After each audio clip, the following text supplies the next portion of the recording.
मुनि श्रेष्ठ नारद जी को कथा सुनाते हुए भगवान श्री नारायण बोले, इस प्रकार कथा कहकर मौन हुए वाल्मीकि मुनि को पत्नी सहित राजा दृढ़धनवा ने नमस्कार किया। फिर प्रसन्नता के साथ भक्ति पूर्वक उनका पूजन किया। राजा दृढ़धनवा की पूजा से प्रसन्न वाल्मीकि मुनि ने उन्हें आशीर्वाद देते हुए कहा, तुम्हारा कल्याण हो। हम दोनों को इस प्रकार बात करते हुए सायंकाल हो गया है। अब मैं पापों का नाश करने वाली सरयू नदी को जाऊंगा। यह कहकर मुनि श्रेष्ठ वाल्मीकि मुनि शीघ्र चले गए। राजा दृढ़धनवा भी सीमा तक वाल्मीकि मुनि को पहुंचाकर अपने घर लौट आए। घर जाकर अपनी पत्नी गुण सुंदरी से बोले, हे सुंदरी, राग, द्वेष, लोभ, मोह, मद, ईर्ष्या इन 6 शत्रुओं से युक्त गंधर्व नगर के समान इस अपार संसार में मनुष्यों को क्या सुख है। कीट, वात, पित्त, कफ इनसे युक्त मल, मूत्र, रक्त से पूर्ण इस शरीर से मेरा क्या प्रयोजन है। भगवान की भक्ति एवं मोक्ष प्राप्त करने के लिए अब मैं पुरुषोत्तम का स्मरण कर वन को जाऊंगा।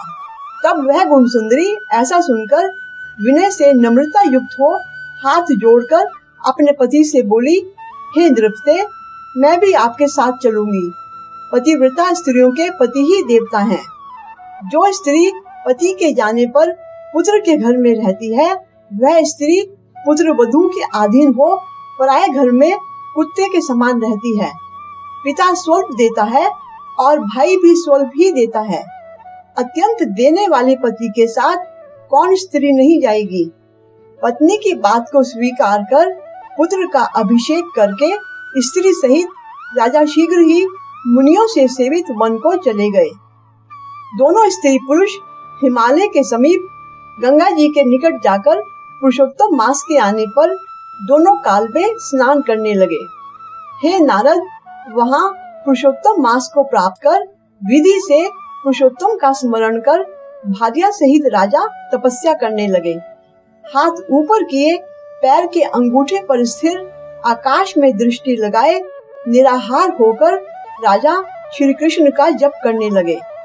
व्रत की विधि में स्थित हुए तपोनिधि राजा की पतिव्रता रानी सेवा में तत्पर हुई। इस प्रकार तप करते हुए राजा का पुरुषोत्तम मास संपूर्ण होने पर घंटीमाओं के जल से विभूषित विमान वहां आया।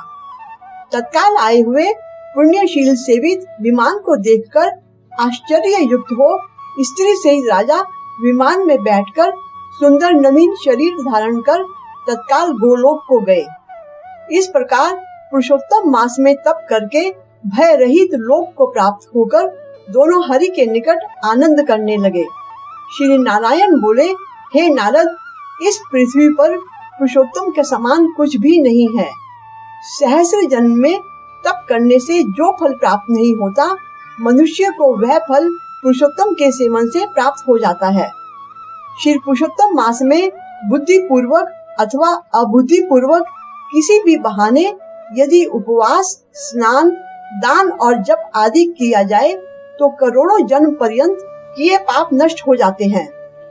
जैसे एक दुष्ट बंदर ने अबुद्धि पूर्वक 3 रात तक पुरुषोत्तम मास में केवल स्नान कर लिया तो उसके पूर्व जन्म के समस्त कुकर्मों का नाश हो गया और वह बंदर भी दिव्य शरीर धारण कर विमान पर चढ़कर जरा मरण रहित गोलोक को प्राप्त हुआ।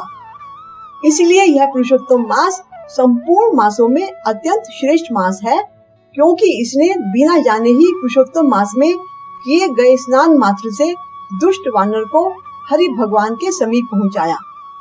जो पुरुष श्री पुरुषोत्तम मास का विधि के साथ स्नान, दान, जप, हवन, उपवास पूर्वक सेवन करते हैं, वे धन्य हैं। नारद मुनि बोले, हे तपोनिधे, संपूर्ण प्राणियों के कल्याण के निमित्त मुझसे इस कथा को कहिए। इस वानर ने 3 रात्रि तक स्नान कहाँ पर किया? यह वानर कौन था? क्या आहार करता था? उत्पन्न कहाँ हुआ? कहाँ रहता था? और श्री पुरुषोत्तम मास से उसको क्या पुण्य प्राप्त हुआ? यह सब विस्तार से सुनने की इच्छा करने वाले मुझसे कहिए। आपसे कथा मृत श्रवण करते हुए मुझे तृप्ति नहीं होती है। श्री नारायण बोले, यह बंदर पृथ्वी लोक में कदर्य नाम से प्रसिद्ध था। उसके पिता ने उसका नाम चित्र शर्मा रखा था। उस कदर्य ने पवित्र अन्न, सुंदर वस्त्र का किसी समय उपभोग नहीं किया। उस कुबुद्धि ने अग्नि में आहुति, पितरों का श्राद्ध और आश्रित वर्ग का पोषण नहीं किया। यश के लिए उसने कुछ नहीं किया। अन्याय से धन को इकट्ठा कर पृथ्वी में गाड़ दिया। माघ मास में उसने कभी तिल दान नहीं किया। कार्तिक मास में दीप दान और ब्राह्मणों को भोजन नहीं कराया। वैशाख मास में धान्य का दान नहीं किया और व्यतीत पात योग में सुवर्ण का दान नहीं किया। वैधृति योग में चांदी का दान नहीं किया। कभी सूर्य संक्रांति काल में ये सब दान नहीं दिया। चंद्र ग्रहण व सूर्य ग्रहण के समय ना जप किया और ना अग्नि में आहुति दी। वर्षा, वायु, गर्मी से दुखित, दुबला और काले शरीर वाला वह मूर्ख सर्वदा धन के लोभ से पृथ्वी पर घूमा करता था। सर्वत्र नेत्रों में आंसू भरकर दीन वचन कहा करता था। लोक के प्राणियों द्वारा अपमानित हुआ वह दुखित मन से घूमता था। उसका मित्र एक बनेचर वाटिका का मालिक था। उस कदरिये ने उस माली से बार बार रोते हुए अपने दुख को कहा कि नगर के वासी मेरा नित्य तिरस्कार करते हैं, इसलिए उस नगर में मैं नहीं रह सकता। इस प्रकार कहते हुए उस कदरिये ब्राह्मण के अत्यंत दीन वचन को सुनकर माली का हृदय दयापूर्ण हो गया। शरण में आए हुए उस दीन ब्राह्मण पर माली ने दया करते हुए कहा कि हे कदर्य, इस समय तुम इसी वाटिका में वास करो। नगर वासियों से तिरस्कृत हुआ वह कदर्य उस माली के वचन को सुन प्रसन्न होकर उस वाटिका में रहने लगा। नित्य उस माली के पास वास करता और उसकी आज्ञा का पालन करता था। इसलिए उस कदर्य में माली ने दृढ़ विश्वास किया। उस कदर्य में अत्यंत विश्वास होने के कारण माली ने उस कदर्य ब्राह्मण को अपने बगीचे का मालिक बना दिया। इसके बाद उस माली ने यह निश्चय किया कि कदर्य हमारा आदमी है, इसलिए वाटिका की चिंता को छोड़कर उसने स्वयं राजमंदिर का कार्य संभाल लिया। राजा के यहाँ उस माली को बहुत कार्य रहता था, इसलिए और पराधीनतावश वाटिका की ओर वह कभी नहीं आया। वह अत्यंत दुर्बल कदर्य उस वाटिका के फलों का आनंद से भोजन करता और लोभवश बचे हुए फलों को बेच देता था। निर्भय पूर्वक उस बगीचे के फलों को बेचकर सब धन स्वयं रख लेता था। जब माली पूछता तो उसके सामने झूठ बोलता कि मैं नगर में फिरते हुए भिक्षा मांगकर खाते हुए तुम्हारे वन की रक्षा करता हूँ। फिर भी पक्षीगण आकर इस बगीचे के फलों को खा जाते हैं। देखिए, मैंने कुछ खाते हुए पक्षियों को अच्छी तरह से मार डाला है। यहाँ चारों तरफ उन पक्षियों के मांस और पंख गिरे पड़े हैं। उन मांस के टुकड़ों और पंखों को देखकर उसका अत्यंत विश्वास कर माली चला गया। इस प्रकार उस दुष्ट कदरिये के वास करते हुए 87 वर्ष व्यतीत हो गए।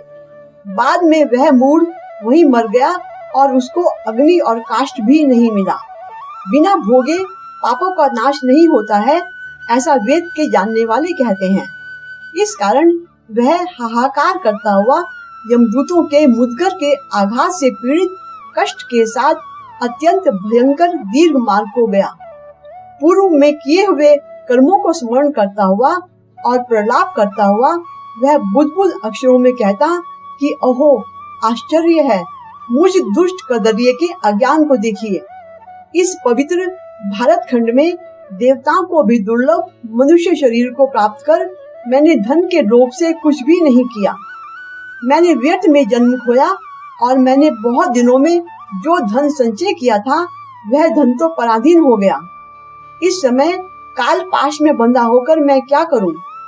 मनुष्य शरीर को प्राप्त कर कुछ भी पुण्य कर्म नहीं किया, ना दान दिया, ना अग्नि में आहुति दी, ना हिमालय की गुफा में जाकर तपस्या की, मकर के सूर्य होने पर माघ मास में ना गंगा के जल का सेवन किया, पुरुषोत्तम मास के अंत में 3 दिन उपवास भी नहीं किया और कार्तिक मास में तारागण के रहते प्रातः स्नान नहीं किया। अहो, मेरा संचित धन पृथ्वी में निरर्थक गड़ा रह गया। दुष्ट बुद्धि होने के कारण जीवन पर्यंत जीवों को कष्ट दिया और मैंने जठराग्नि को भी कभी अन्न से तृप्त नहीं किया। किसी पर्व के समय भी उत्तम वस्त्र से शरीर को आच्छादित नहीं किया। कभी भी जाति के लोगों, बांधवों, स्वजनों, बहनों, दामाद, कन्या, माता पिता, छोटे भाई, पतिव्रता स्त्री व ब्राह्मणों को कभी भी प्रसन्न नहीं किया। इन लोगों को एक बार भी मिठाई से कभी तृप्त नहीं किया। इस प्रकार विलाप करते हुए उस कदर्य को यमदूत यमराज के समीप ले गए। उसको देखकर चित्रगुप्त ने उसके पाप पुण्य को देखा और अपने स्वामी धर्मराज से कहा कि हे महाराज, यह ब्राह्मणों में अधम कृपण है। धन के लोभी इस दुष्ट कदर्य का कुछ भी पुण्य नहीं है। वाटिका में रहकर इसने बहुत पाप किया है। माली का विश्वास पात्र बनकर स्वयं फलों को चुराया, पके हुए फलों को खाया और जो खाने से बचे हुए फल थे उनको इस दुष्ट ने धन के लोभ से बेच डाला। एक फलों की चोरी का पाप, दूसरा विश्वासघात का पाप।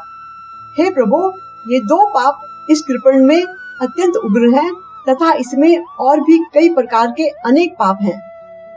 नारद मुनि बोले, इस प्रकार ब्रह्मा के पुत्र चित्रगुप्त के वचन को सुनकर अत्यंत क्रोध से युक्त धर्मराज ने कहा कि पहले यह कंजूस कदर्य 1000 बार वानर योनि में जाए, फिर चोरी और विश्वासघात का दंड इसको बाद में दिया जाएगा।